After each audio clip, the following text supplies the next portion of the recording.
If they're not going to go to college after high school, Miss Dangerfield, what would you suggest they do? Is that your real estate? Steven, you're scaring me. I'm scared right now, Steven. What do you want to? Okay. Way to go. No, they're not! No, they're not! No, they're not! No, The paying job only comes when you get the piece of paper, and the piece of paper is what determines the type of job you're gonna get. So if you get a piece of paper that's not gonna make you very qualified to do many jobs, you're not gonna get a fucking job. Then don't go to school for fucking basket weaving! Wait, real quick. Do you think the earth is round? Yes. Okay, just I'm just Did you just ask me for the fun? I always want to get a feel for where people are at. What's up, guys? Welcome back to my channel. My name's Amy Dangerfield. Yesterday was my first streaming experience. I got together with Destiny and we did some commentary on a Red Pill video, but there was some very, very interesting debate and conversation throughout. And this really picked up off a conversation that we had a couple of weeks back when the two of us were panelists on a Fresh and Fit episode. To be honest, I really didn't get much of a chance to get a word in. Some of you guys even mentioned that to me. Part of that was just my headspace at the time. However, there were a couple of points where I was able to actually interject. Most guys don't have the ability to do it, so they have to go ahead and do what? Submit to the woman's will. Live with her, give her all this attention. Why do you say submit to the, maybe you both enjoy it.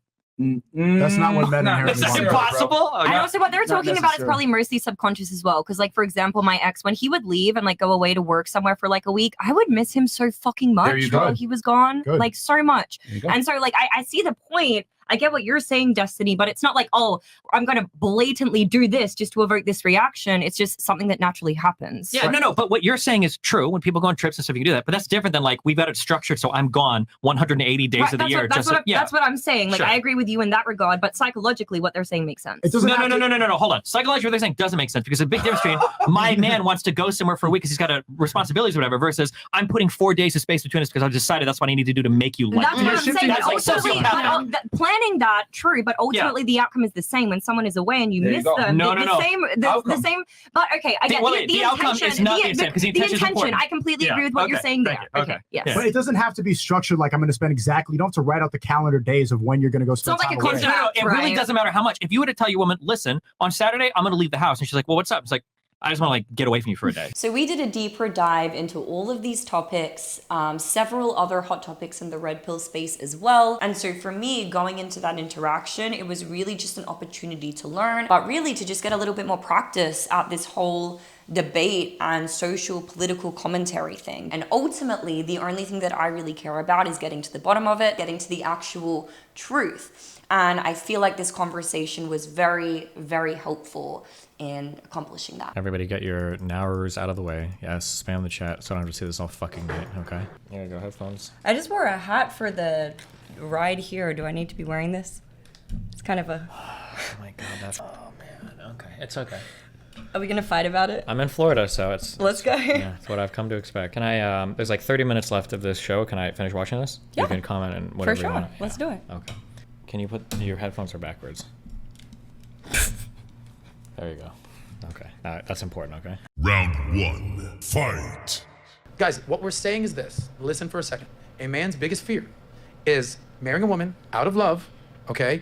Finding success, building a life, building a family, making millions, making billions, and then the woman, 78% of the time, the majority of the time, checks out of the relationship. Now I hate that they present this divorce stat as like, they don't just say that 78% of the time women initiate divorce. When they say that, what they mean is it's their fault all the time. They initiate. Like, so it could be, for example, from abuse and then the woman initiates divorce, and they're saying it's because the woman's initiated it, right? It would be like me beating the shit out of Melina, and then she breaks up with me, and they're like, like, look, Melina broke up with me. The divorce. Yeah, and it's like, that's such a stupid fucking way of saying it. Like, I mean, is there a way to like segment that data? I haven't looked. I mean, I imagine you could probably Google like for at-fault divorces, how much they're awarded. But the problem is that if the at-fault divorce is awarded more in favor of the wife, people are just going to say the family courts are biased anyway. You can look up for like reasons of breakup or whatever. But like, it's nobody's saying that like women get bored and leave relationship and take all your shit. Like that's the narrative that they sell over and over and over. But it does happen though. You can't say that it doesn't happen, and especially in in cities like Miami, and especially in places where that type of lifestyle is a lot more encouraged, especially on social media these days, and especially when it comes to women. Yeah, we can say that's no. I wouldn't even grant that. I'm sure there are some people that do it, but I don't think anybody encourages people to get divorced. I think divorce is humiliating. I don't think people enjoy doing it, and nobody wants to do it. Well, and when women do it, they've got a harder. Talking about hypergamy in general, you don't think that the way that our culture has developed over the last 10 years has any influence to a woman's sincerity in a relationship, whether she's actually in it for whether she cares about the fucking person or whether it's actually because she just wants the bag or wants some benefit or wants X, Y, Z? No? No, I don't think so. At all? No. Whatsoever? Okay, maybe in 1% of them. Really? Yeah. So for you, as somebody who is semi, whatever, like in this space, somebody who's fairly well known. Semi in this space. I am solidly in this space. No, sorry, I didn't mean to disrespect you at all. Don't worry. I didn't mean it in that regard. Sorry, treat me like a British person. I'm sarcastic like 90%. I'm pretty new to the YouTube world, okay? Okay, go for it. So would you not worry though that people, and I know that you have like a wife and stuff, so let's pretend that you didn't have a wife and you're actually like trying to date people. Would you not be considering the fact that a lot of the people who you're probably dating, like, yeah, maybe it's your intelligence, maybe it's this, maybe it's that, but would you not have that at the forefront of your own, maybe it's because of this? And that's something that has become more prevalent in today's society, especially over the period of the last 5 to 10 years, with social media, with all of these other values that have become like hyper exaggerated compared to what we used to kind of value in the past. One, I'm very hard to tolerate for extended periods of time. Even if you think you're going to get a bag, I don't think most women can handle it. Okay, I'm a very obnoxious person. Number one, and number two, no, I feel like you can tell. I don't think you could. Now, there's probably some like femme fatales or whatever the fuck, or like female assassin warriors or whatever that could legitimately seduce and steal a bunch of guys' money. But in general, to fake that type of like authentic attraction for a long period of time, I would imagine would be very, very, very difficult. One, now women that are online and doing shit are making a lot of money, especially in the OnlyFans world. I feel like every fucking girl I talk to, if you have here's a fast tip for women. If you have over 500,000 followers on Instagram, if you make an OnlyFans, if you have only over 500K on TikTok, or probably 150K on Instagram, over 100K on Twitter, on any of those platforms, and you make an OnlyFans, your floor is $20,000 a month in income. Okay, women are cashing out hardcore. The ones that are in this world on that. A lot of them are doing like entertainment and shit. And then in the real world, more women are working normal jobs and they're getting like paid, and like education rates are starting to favor women, or are grossly favoring women now.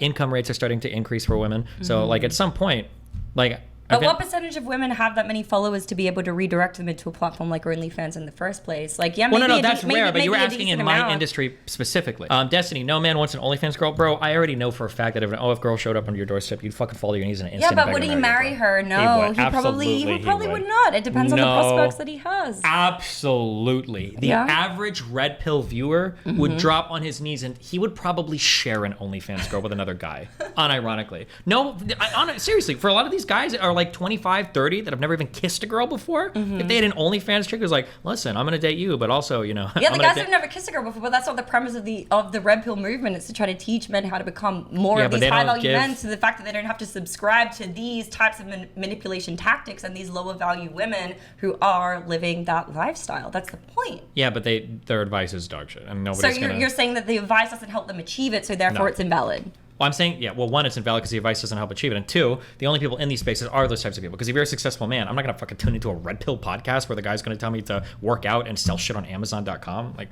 why would any successcul guy tune into that? I mean, why do successful guys tune into anything? If you're already successful, they don't. Successful guys aren't going. That's like saying that, I make billions of dollars trading hedge funds. I got to go catch fucking Kramer's show on stock picks. That doesn't happen, You're only going to tune into a specialized field that's actually within your niche. But for a majority of the people, they haven't found that field of specialization. They haven't found that niche. They haven't found that thing. And so if they're able to get guidance from something that's actually going to be constructive and giving them, I agree. And I feel like that's. But I don't. The problem I have with the red pills is I don't feel like their advice is constructive. Any way, shape, or form. You don't feel like in any way it's not a net positive in any way, shape, or form. Nope. Were you on the show last time where they were literally giving the advice that you shouldn't live with your girlfriend? I was literally, that's where I met you, dude. That's wild. That's wild advice. You should live with your bros instead. And so I know that I brought up a point and I was like trying to debate you on that. I was really reaching, guys, for anyone who's like, I was reaching because I just wanted an excuse to debate you. Yeah. But the underlying sentiment of what they said was true in the sense of like when you're away from somebody, you miss them a lot. Like for me, for example, me and my ex, we've been broken up for like the last 2 weeks. He's been out of the house. I'm like, damn, maybe our relationship would have actually worked if we were living separate. But to your point, it's the intention that matters. And it's like, I don't want to have to come up with a cheat code to have to figure out how to make my relationship work. If our relationship is good and it's meant to be long term and this is for me, then we're going to be able to figure out how to do that amongst ourselves. Yeah, like if there's a guy who's like really busy and he's active in his life all the time and you're texting him or whatever, and sometimes it takes a little bit to get back to you, like it's okay because you know he's like active and he's ambitious or whatever. Right, but let's right. say that you found out like this guy has a rule that when he gets a text from a girl, he's not allowed to respond for 8 hours.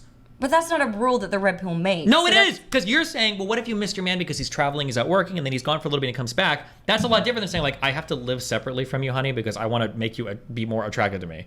That's the exact same comparison. Right, right. But they're not saying that they would actually, like, say that to somebody. No, like, they're saying they did say that. They would say, we're going to have to live in separate houses. I need to live with my men in our man cave while we build our man businesses, and I'll come see you 3 days a week. Okay, so on that point, we can just say that we agree. Okay. If I had a blue, we got to put it on. Okay. I agree. Okay, can I keep going? Yes. Round 2. Fight. Not to be a fucking Benny boy simp, but I think Ben Shapiro gives 3 huge pieces of advice, okay? It's like graduate high school. Today would be really graduate college. Get a fucking job. And don't have a kid before you're ready. Those are like the 3 most important things you can do. There's something I disagree with about Sure, that. but red pillers constantly shit on going to college. It's like the #1 most He guaranteed. said finish high school. That's what he said. Well, and you I said know. that you I equate said that finish. with I said finish high school, college. but today would probably be finish college. Well, but listen, okay, so with the rise of AI and everything like that, we're going to need a lot more college graduated people to be able to help run that. Today but compared right to now, there's a lot of useless degrees that are happening. Like, obviously, I want my lawyer, my doctor, any specialized field to be college educated, but a lot of people go to college because they feel like they need to go to college. Because that's the clearest path to success. And to get what? Well, how is it clear? To get a paying job. To get what is the paying job? A job that earns $1 million a year, median higher wages, somebody with only a high school degree. The paying job only comes when you get the piece of paper, and the piece of paper is what determines the type of job you're going to get. So if you get a piece of paper that's not going to make you very qualified to do many jobs, you're not going to get a fucking job. Then don't go to school for fucking basket weaving. Well, people do that, and that's the problem. Is people are saying, go to college, go to college, go to college, get a good job, go to college, get a good job. Listen, there are some people that eat bad food. I'm not going to tell people to starve themselves because some people eat too much Captain Crunch, right? Yeah, there are going to be some people that go to college. That makes sense. To go to college if you have a specialized career that you want to pursue. But if your goal is to make money, one of the worst things you could do is go to college, in my personal opinion. If your goal is to be in the top 5 to 1%, you should not go to college. I personally believe that. Okay, 18-year-old kid graduates high school. What should he do instead, Miss Dangerfield? I know from my personal experience, right? I don't care about your personal experience. I'm a streamer. Okay. My personal experience is fucked too. What was your question?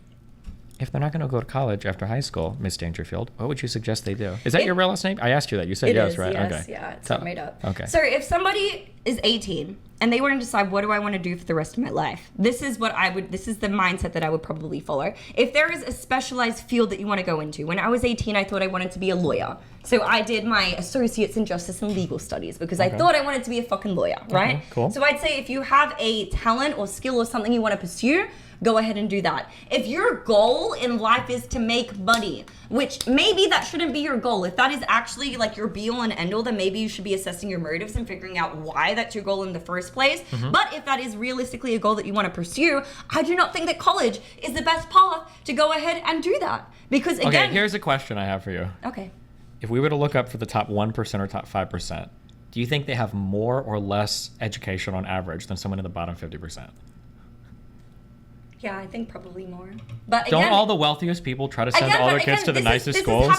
The change, there's been more millionaires created in the last 5 years. If we have this conversation in 5 years from now, Destiny, we could potentially be looking at completely different data.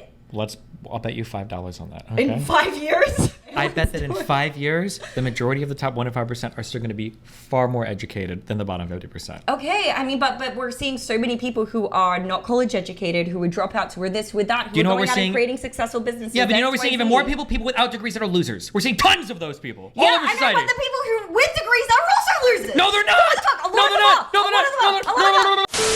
Obviously, this was a tiny little segment from a very long stream. So I'm going to be linking up with Destiny here probably within the next week or so. And the next topic is actually going to be about politics. Being an Australian living in America, I became really fascinated with this subject during the period of the COVID lockdowns. Reason being is because I was able to really recognize the disparity and the major differences in policy between the US lockdowns versus the Australian lockdown. I definitely have my views, I have my opinions, which you guys are gonna hear a lot more about. So that video is gonna be dropping here very, very soon. In the meantime, guys, let me know your thoughts on this video in the comment section down below. And once again, go ahead and do all of the things. Like the video, subscribe to my channel, and ring that notification bell so you never miss a future episode.